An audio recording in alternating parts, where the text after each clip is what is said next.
آج کے اس گہرے تجزیے میں ہم ایک ایسی شخصیت پر بات کرنے والے ہیں جن کے بارے میں ایک بات تو میں پورے یقین سے کہہ سکتی ہوں۔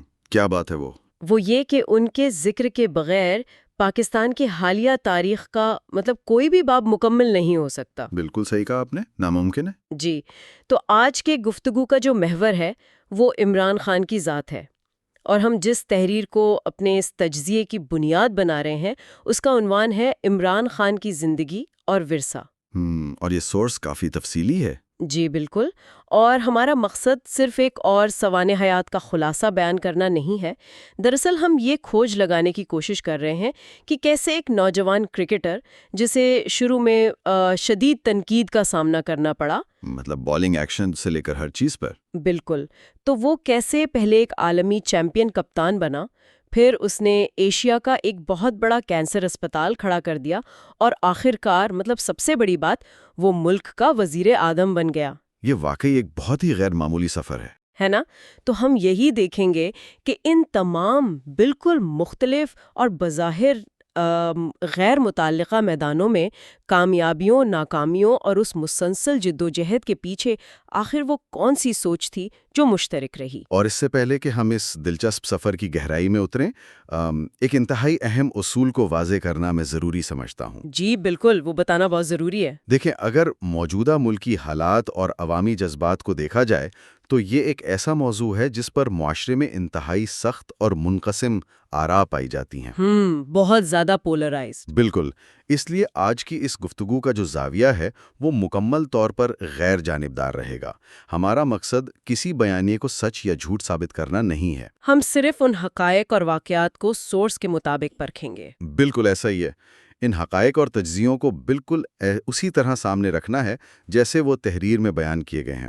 حامیوں کے جذبات ہوں یا ناقدین کے اعتراضات، دونوں کو برابری کی سطح پر دیکھیں گے، تاکہ سننے والے خود معلومات کو ایک غیر جذباتی اور تنقیدی انداز میں سمجھ سکیں۔ جی، کیونکہ جب بات اتنی بڑی شخصیت کی ہو تو اکثر جذبات حقائق پر حاوی ہو جاتے ہیں۔ صحیح بات ہے۔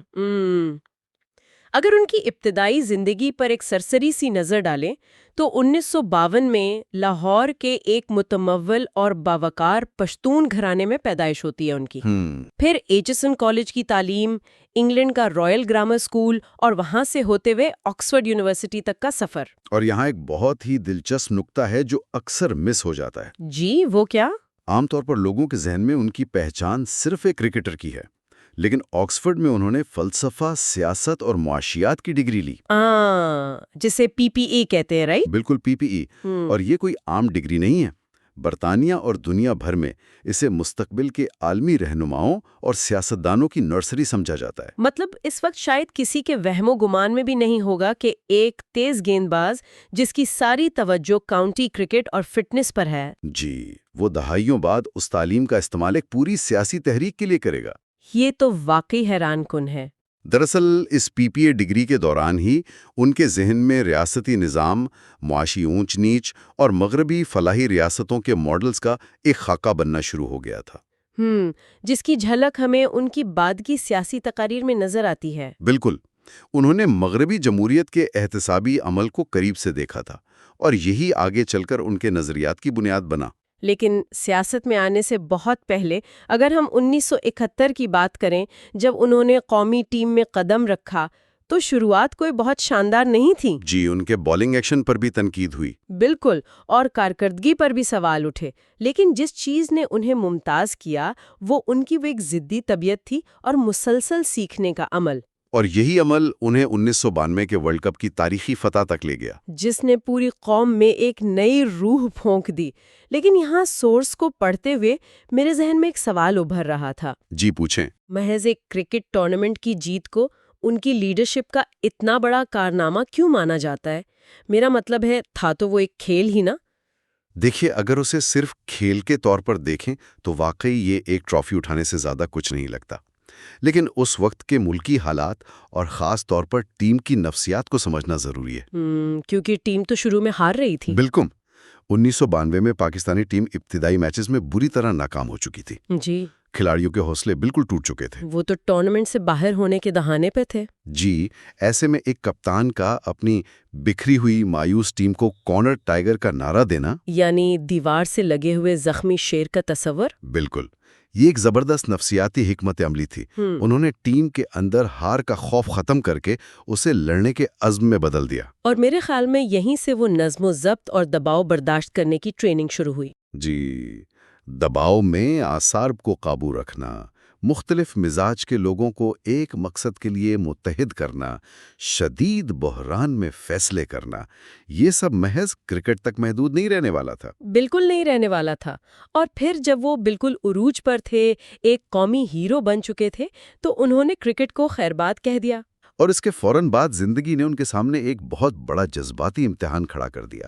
جی، ورلڈ کپ کے کچھ ہی عرصہ بعد ان کی والدہ شوکت خانم کا کینسر جیسے موذی مرض سے انتقال ہو گیا۔ یہ وہ صدمہ تھا جس نے ان کی زندگی کا رخ مکمل طور پر بدل دیا۔ سوچ کا زاویہ اور مستقبل کے ارادے سب کچھ بدل گیا۔ بالکل، اور انہوں نے فیصلہ کیا کہ وہ پاکستان میں ایک ماڈرن اور عالمی معیار کا کینسر ہسپتال بنائیں گے، جہاں غریبوں کا علاج بالکل مفت ہوگا۔ اور آپ کو یاد ہوگا جب انہوں نے یہ اعلان کیا تو بڑے بڑے ڈاکٹرز اور ماہرین نے کیا کہا تھا؟ جی، انہوں نے اسے دیوانے کا خواب قرار دیا تھا۔ اور موروثی حالات کے مطابق ان ماہرین کا کہنا بالکل درست بھی تھا۔ وہ کیسے؟ ذرا اس وقت کے لاجسٹک اور مالی چیلنجز کا اندازہ لگائیے۔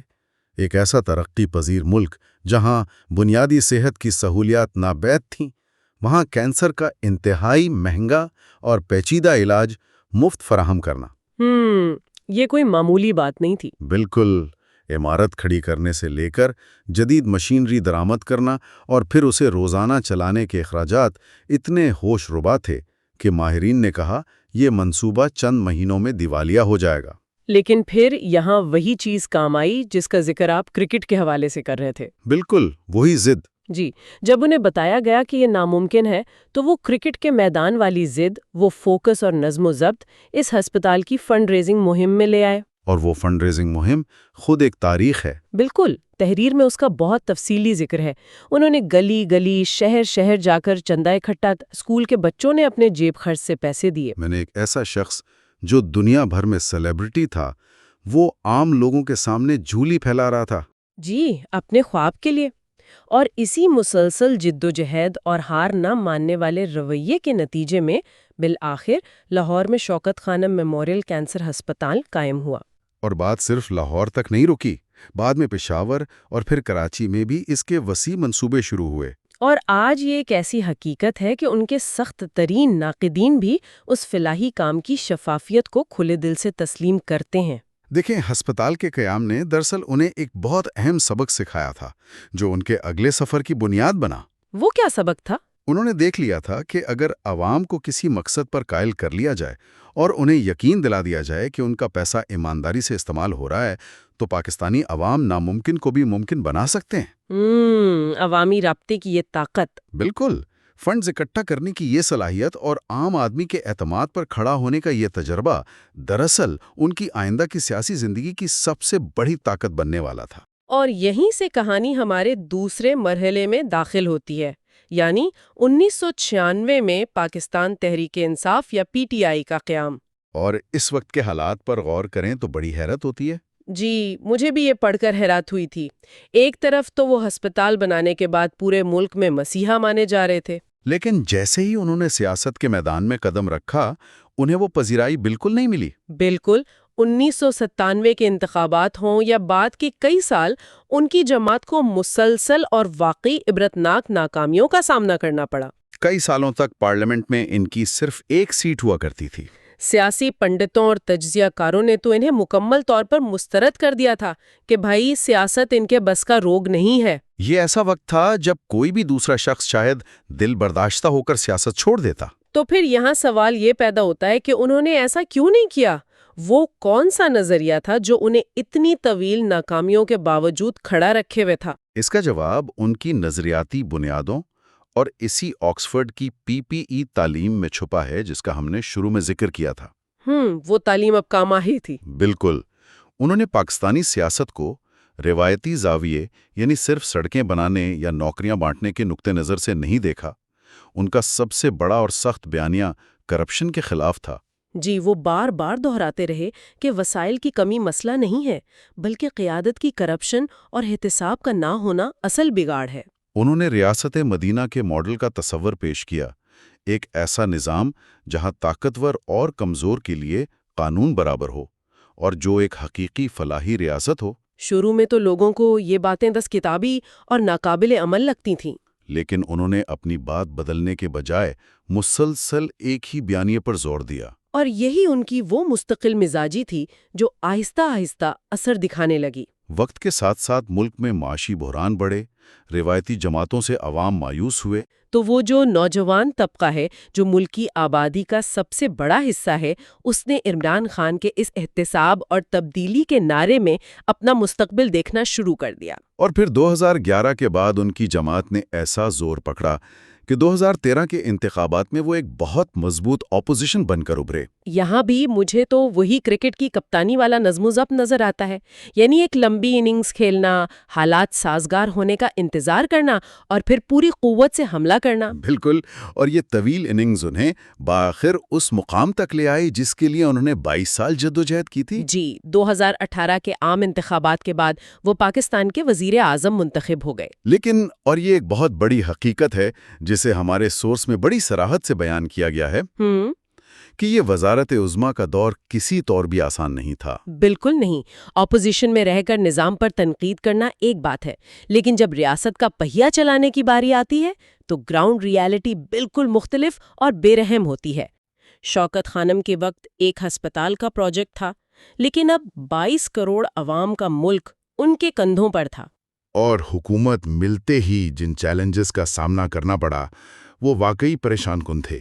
کرنٹ اکاؤنٹ خسارہ تاریخ کی بلند ترین سطح پر تھا، بیرونی قرضوں کی ادائیگیوں کا بے پناہ دباؤ تھا، اور ملک کے دیوالیہ ہونے کے خطرات منڈلا رہے تھے۔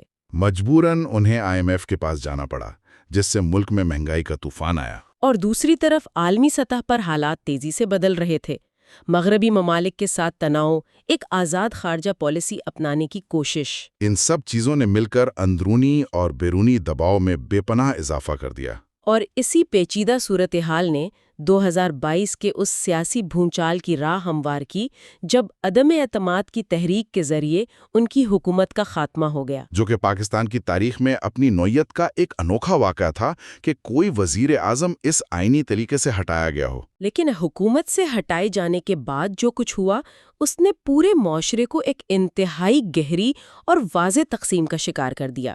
ملک بھر میں غیر معمولی احتجاج ہوئے، بعد ازاں مقدمات اور گرفتاریوں کا ایک طویل سلسلہ شروع ہوا جس نے ملکی سیاست کا نقشہ ہی بدل دیا۔ یہیں سے وہ مرحلہ آتا ہے جہاں ہمیں اس تجزیے میں مکمل توازن برقرار رکھتے ہوئے ان دو متضاد بیانیوں کو سمجھنا ہے جو آج کل معاشرے میں موجود ہیں۔ بالکل، ہم دونوں اطراف کا نقطہ نظر سورس کے مطابق بیان کریں گے۔ تو پہلے اگر ہم ان کے حامیوں کے نقطہ نظر سے بات کریں تو ان کی نظر میں عمران خان کی حکومت اور اس کے بعد کی مزاحمت کی کیا اہمیت ہے؟ حامیوں کا نقطہ نظر بہت واضح اور جذباتی حد تک مضبوط ہے۔ ان کے نزدیک عمران خان ایک انتہائی ایماندار، نڈر اور بے خوف لیڈر ہیں جنہوں نے اقتدار کی خاطر اصولوں پر سمجھوتا نہیں کیا۔ حامی اس بات پر بھی زور دیتے ہیں کہ ان کے دور میں کووڈ جیسی عالمی وبا کا بہترین انداز میں مقابلہ کیا گیا، جسے بین الاقوامی سطح پر بھی سراہا گیا۔ سب سے بڑھ کر وہ احساس پروگرام اور ہیلتھ کارڈ جیسے فلاحی منصوبوں کا حوالہ دیتے ہیں، جنہوں نے تاریخ میں پہلی بار نچلے اور غریب طبقے کو براہ راست مالی اور طبی سہولیات فراہم کیں۔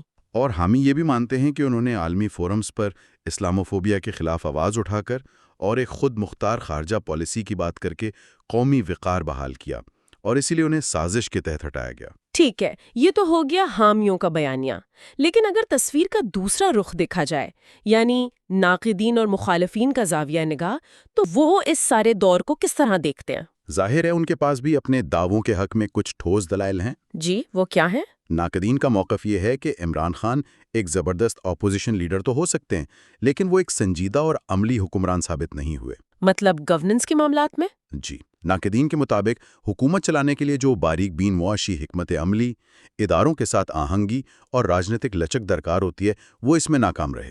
ان پر یہ تنقیدگی کی جاتی ہے کہ ان کے کئی فیصلے جذبات اور مقبولیت کی بنیاد پر تھے، نہ کہ زمینی حقائق کو دیکھ کر۔ ناقدین یہ دعویٰ کرتے ہیں کہ ان کے دور میں معاشی کارکردگی مایوس کن رہی، روپے کی قدر میں تیزی سے کمی ہوئی، اور جس کرپشن کے خاتمے کا انہوں نے نعرہ لگایا تھا وہ ادارہ جاتی سطح پر ویسے ہی موجود رہی۔ مختصر یہ کہ ناقدین انہیں ایک مقبولیت پسند یا پاپولسٹ لیڈر قرار دیتے ہیں جس نے عوام کو سبز باغ دکھائے لیکن عملی طور پر ملک کو معاشی اور سفارتی تنہائی کی طرف دھکیل دیا۔ یہ واقعی ایک انتہائی دلچسپ تضاد ہے ہمارے سامنے۔ بالکل، ایک طرف مزاحمت، فلاحی ریاست اور ایمانداری کا بیانیہ ہے تو دوسری طرف طرز حکمرانی اور معاشی فیصلوں پر کڑی تنقید ہے۔ اور یہ تضاد دراصل بڑے لیڈروں کی زندگی کا حصہ ہوتا ہے، کیونکہ جو شخص روایتی دائروں کو توڑتا ہے وہ تنازعات کا مرکز بھی ضرور بنتا ہے۔ لیکن اگر ان تمام باتوں کو ایک جگہ سمیٹا جائے، ان کا کرکٹ کا دور، ہسپتال کی جدوجہد، 22 سالہ سیاسی صحرا نبردی، وزارت عظمیٰ اور پھر سڑکوں پر مزاحمت، تو ان کی زندگی کا وہ کون سا ورثہ ہے، وہ لیگیسی جسے آج ہر شخص ماننے پر مجبور ہے؟ اگر تمام سیاسی اور معاشی بحثوں کو ایک طرف رکھ دیا جائے تو ایک ایسی حقیقت ابھرتی ہے جس کی تصدیق ہمارا یہ تفصیلی تجزیہ بھی کرتا ہے۔ جی، وہ کیا ہے؟ وہ یہ کہ انہوں نے پاکستانی معاشرے اور خاص طور پر نوجوان نسل کی سوچ میں ایک انقلاب برپا کر دیا۔ ایک ایسا نوجوان طبقہ جو سیاست سے مکمل بیزار تھا اور اسے صرف طاقتوروں کا کھیل سمجھتا تھا، اسے انہوں نے سیاسی عمل کا حصہ بنا دیا۔ انہوں نے عام آدمی کو یہ شعور دیا کہ ریاست کا نظام کیسے چلتا ہے، ٹیکس کا پیسہ کہاں جاتا ہے اور لیڈرشپ سے سوال کرنا کیوں ضروری ہے۔ آج اگر سیاسی مباحثے بند کمروں سے نکل کر عام آدمی کے ڈرائنگ روم اور سوشل میڈیا پر آ گئے ہیں تو اس شعوری بیداری کا سب سے بڑا کریڈٹ انہی کو جاتا ہے۔ یہ ایک ایسی سماجی تبدیلی ہے جسے ان کے ناقدین بھی جھٹلا نہیں سکتے۔ واقعی یہ بات بالکل درست ہے۔ سننے والوں کے لیے اس میں ایک بہت بڑا سبق ہے کہ ایک انسان اپنی زندگی میں کتنے بڑے اور مختلف کردار ادا کر سکتا ہے۔ کامیابیاں ہوں یا ناکامیاں، وہ اس طویل جدوجہد کا حصہ رہی ہیں جس میں کبھی انسان بلندیوں پر ہوتا ہے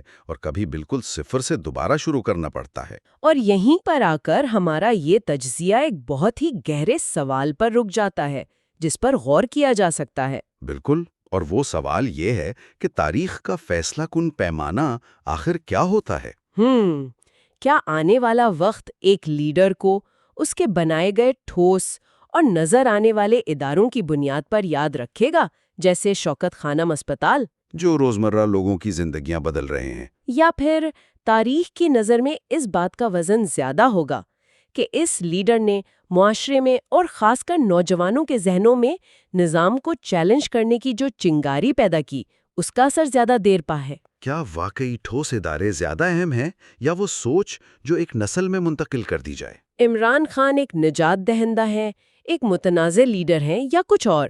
اس کا حتمی فیصلہ تو تاریخ ہی کرے گی، مگر اس جائزے کے بعد ایک بات پورے یقین سے کہی جا سکتی ہے۔ وہ کیا؟ وہ یہ کہ جب بھی اس خطے کی تاریخ لکھی جائے گی تو ان کا نام اور ان کا چھوڑا ہوا اثر یقیناً کبھی بھی نظر انداز نہیں کیا جا سکے گا۔